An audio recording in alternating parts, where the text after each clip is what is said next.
নির্বাচনের আগে বাংলাদেশ বহুবার জরিপ দেখেছে। অনেক জরিপ এসেছে, অনেক জরিপ গেছে, কিন্তু এবার যে সংখ্যাগুলো সামনে এলো সেগুলো শুধু সংখ্যা নয়, এগুলো আসন্ন নির্বাচনের সবচেয়ে বড় ইঙ্গিত। 34% একদিকে, 33% আরেক দিকে, মাত্র 1% ব্যবধান। এই প্রথমবারের মতো বাংলাদেশের রাজনীতিতে এমন একটি ছবি সামনে এলো যেখানে দুইটি বিপরীত শক্তি বিএনপি আর জামায়াতে ইসলামী হাড্ডাহাড্ডি লড়াইয়ের মুখোমুখি। প্রশ্ন এখন একটাই, এই সংখ্যাগুলো কি শুধুই জরিপ, নাকি এগুলো বলছে 12ই ফেব্রুয়ারির নির্বাচনটা কতটা অনিশ্চিত হতে যাচ্ছে?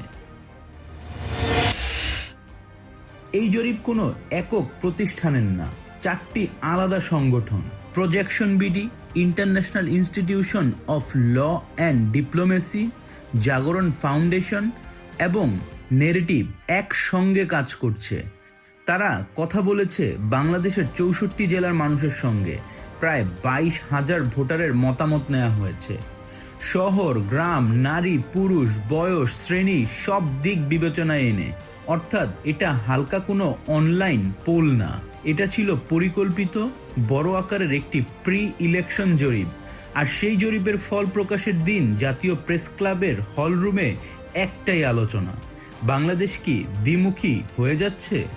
জরিপ বলছে বিএনপিকে ভোট দিতে চায় প্রায় 34.7% মানুষ, জামায়াতে ইসলামীর পক্ষে আছে 33.6%।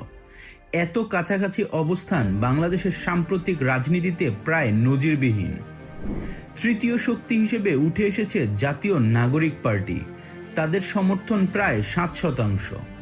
আরও কিছু ছোট দল আছে, কিন্তু মূল লড়াই যে দুই শিবিরে, এটা এখন আর আড়াল করা যাচ্ছে না। আর সবচেয়ে গুরুত্বপূর্ণ সংখ্যা, 17% ভোটার এখনও সিদ্ধান্তহীন। এই 17%ই এখন নির্বাচনের সবচেয়ে বড় রহস্য। জরিপ বলছে যারা বিএনপিকে ভোট দিতে চান তাদের বড় অংশ মনে করেন রাষ্ট্র চালানোর অভিজ্ঞতা এখনও বিএনপিরই বেশি।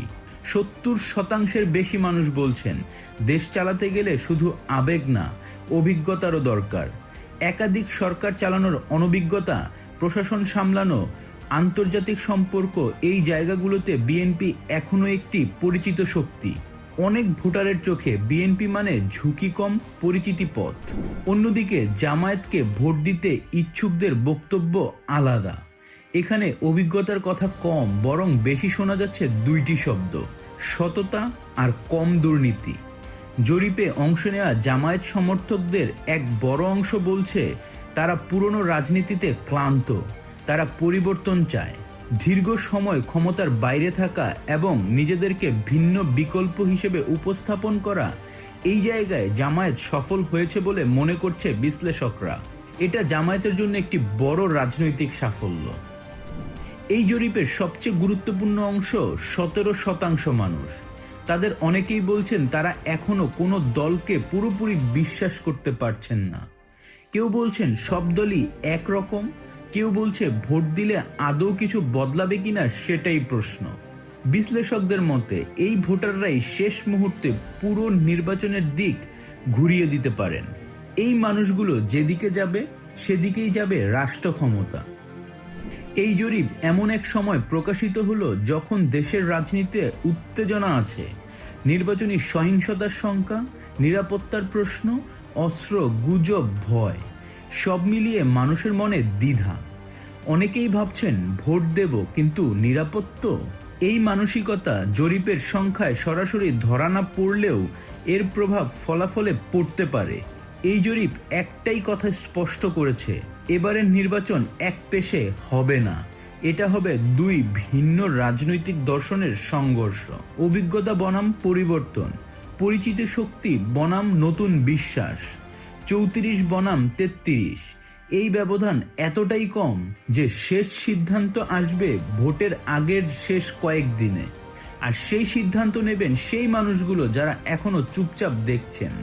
জরিপ বলছে হাড্ডাহাড্ডি লড়াইয়ের কথা, কিন্তু ভোটের দিন ঠিক করবে সংখ্যা কাগজে থাকবে নাকি ক্ষমতায় রূপ নেবে।